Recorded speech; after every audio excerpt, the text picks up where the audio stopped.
good afternoon. Whatever it is in your neck of the woods, I just hope it's a good one for you.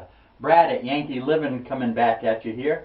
And I do believe we left off with nest boxes. And what you see on this table here is all the components you're going to need to build those.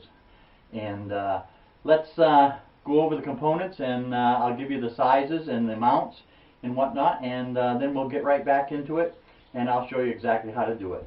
We have over here is 3 pieces of 1x2 40 inches long, 4 pieces of 1x2 22 inches long, 4 pieces at 20 inches, 4 more pieces at 18 inches, 6 pieces at 13 3/4, and 9 pieces at 11 1/2. And what we have here is some wafer board. It's a half a sheet of wafer board ripped into 1 foot lengths. It's 1 foot by 4 foot. And we have an angle here. It's about 45 degrees. It doesn't really matter what the angle is, just as long as chickens don't want to get up there and roost, because we know exactly what happens when chickens want to set on stuff and what happens afterwards. The little measurement right here is basically the thickness of my wall. It might be different on yours, but you can change that. It's not really all that important. And over here we have 9 Sterilite 12-quart tubs, and that's what we're going to be making the actual nest box itself out of, the liner basically out of it. And you put all this together and you get one nice nest box. So let me get all set up, and we'll get going on this, and we'll bring you back, and we'll get started. Well, I guess I got Gimpy, the limpy chicken. She's going to be helping me here. She seems to want to do some measuring or doing something here. She thinks her reward's going to be some bread, but anyways, as you can see, she's still limping a little bit, but she's getting better and better every day. So, well, what about it, Gimpy? You want to get started? Huh? You need to get started? Oh, she found a piece of bread over there. All right, we'll get started. All right, what you're going to do, you're going to start off with taking one of your sheets of wafer board. You're going to measure up from the bottom. Do you plan on helping me today, or take some measurements or something, or what? How about if you were on the camera? Anyways, measure from the bottom, make a line at 4 inches. That's right, straight across, all the way across. Go up the width of one of your 1x2s, which is not 2 inches, it's going to be 1.5 inches. Go up 1.5 inches, make another line. Okay, so now you have a set of lines there where one of your 1x2s are going to be going. Come up, the same thing, keep coming up, the same dimensions here. Take a mark and put it at 20. Then another one at 21.5. Same thing, 2 lines parallel with each other, make a couple marks. Follow it all the way up to 3 foot, 36 inches. Next line would be 37.5. Make a line. Now take all of those lines you got right there, square up all your pieces together, and then you can draw your lines across. You need it on 2 of them, you need it on both sides. The 2 end ones, of course, you're just going to need it in the middle. I put it on all sides because it helps line up your screws even on the outside. So I would go ahead and put it on all sides. So what you're going to have is 2 lines parallel, 1.5 inches apart at those dimensions that I just told you. Alright, the next thing you're going to do, at the side that's pointing toward your coop, rather how you're building this or not, the side that's pointing toward your coop, whatever the thickness is of your 1x2, if you're using something a little thicker, a little narrower or whatnot, I wouldn't recommend anything narrower. You could do something thicker. You want to trim that off for me a little bit? Alright. Put it on edge, right where those 2 parallel lines are. Flush it up with the edge. Draw yourself a line right across there. Do it on all your different pieces. Both sides, all 4 pieces.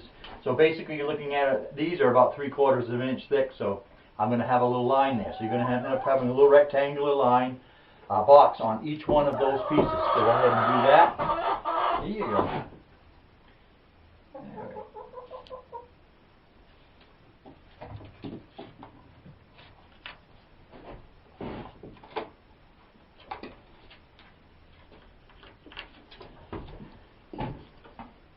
You know, if you had thumbs, you could help me out here a little bit.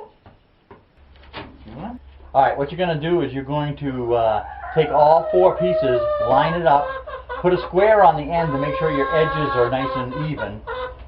Come on, please hold that just a little steadier than that. Alright, and then what you're going to do is, on the exact same marks that you just drew, on the back side, meaning facing away from the coop, you're going to draw a line, even with each one. So you got the exact same thickness on the edge. That's very important because you're going to be working from the edges, driving in screws and whatnot. So this way you got a reference line all the way around for that 1x2. And by the way, this chicken is for rent if you want to call, what's your telephone number? That's right, you don't have one. Anyways, you couldn't afford to rent her anyways. She's awful expensive. But anyways, do that, and then I'll get right back with you and I'll show you exactly how to do it. After you get your panels cut and all your pieces cut, what you're going to do is you're going to take two of the end panels and facing the slanted side, or the side that you want pointing in toward the coop, whichever way you go, because you can make it square if you want to, but believe me, you don't want anything flat on the top of this because chickens will be landing on it and you'll be scraping up you know what. But anyways, in those grooves that we had talked about earlier, the in between the lines and whatnot, set in the thickness of one of these, okay, which is about 3/4 of an inch roughly. Okay, you're going to put the 18-inch piece, 20-inch piece, and the 22-inch piece, and you do that on two sides. Those are your two end panels that's going to be on there and whatnot, and you're going to screw them from both sides.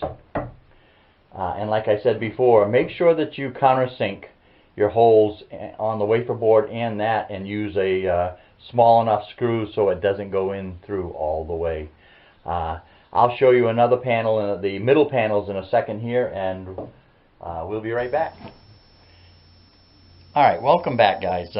You should end up with two end panels exactly like you see right there. As you can see, I turned them over and countersunk the screws, put two on each this side too, and so there's also two on the other side sandwiched together. So and you should have those two middle pieces and whatnot. I'm not making mine freestanding, so I'm going to have to show you as I build it in the wall itself, and you'll get the feel and adjust of how the whole thing goes together. I'll also leave some URLs and links to a couple other guys that built nest boxes similar to this, and between mine, the couple that I leave you, you should come away with a pretty good nest box and a pretty good idea on how to do it. Welcome back. We're putting some more uprights in here. I find these screws, even though I countersink, I like using the self-tapping. They got a little bit of a drill bit on the end.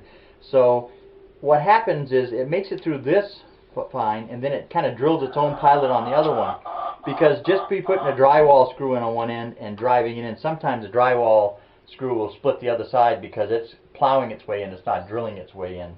So, you know, depending on what kind of lumber you're working with, you know, you got to kind of adapt to how you're doing things. So anyways, let's get these last couple links in here. Yeah, I know. Alright, we're back again here. As I said before, I'm going to do this, install it as I go. I've got the first right hand end panel. I've got it right in the opening, screwed right in, flush with the outside wall, as you can see. Then I took the 11.5-inch pieces, 3 of them, and those get screwed on the back side of the runner pieces there. That's why you're leaving them 3/4 of an inch shy on the back. If you can picture that. Now, I'm going to stop the camera now and bring over the other piece, and I'll give you an idea how it's going to go. Alright, we're back for a minute. Anyways, I think you can get the gist of it going from that.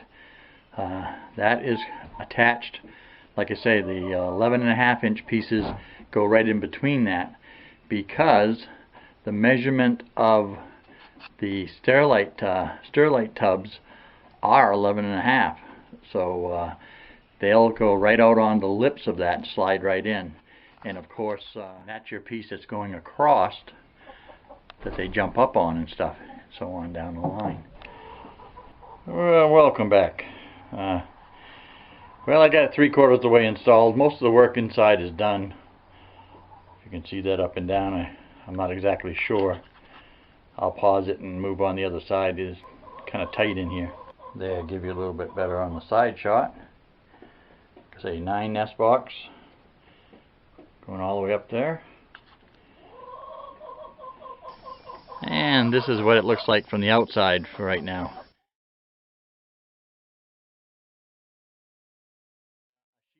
How many nest boxes you have, I guarantee you're going to have this sight.